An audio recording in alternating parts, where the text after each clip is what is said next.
ডিজাইনটা দিতে চলেছি, বিশ্বাস করো মারাত্মক সুন্দর বললেও যেন কম বলা হয়।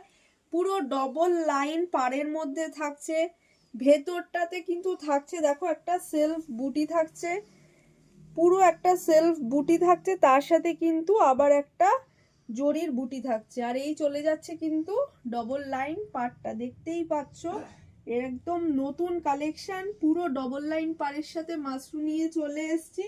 এই চলে যাচ্ছে কিন্তু শাড়ির আঁচল। আর ব্লাউজ পিসটা আর ছবিটাও কিন্তু আমি তোমাদেরকে কমেন্ট সেকশনে দিয়ে দেবো। চলো কালারগুলো দেখাই। ফার্স্ট যাচ্ছে একদম খুব সুন্দর একটা রেড কালার, নেক্সট দেখাবো একদম মিষ্টি একটা ব্লু কালার, নেভি ব্লু থাকছে এটা। তারপরে যে কালারটা থাকছে খুব সুন্দর একটা হোয়াইট কালার, নেক্সট থাকছে একটা রানী কালার, আর লাস্ট যে কালারটা দেখাবো সেটা কিন্তু থাকছে একটা ফিরোজা কালার।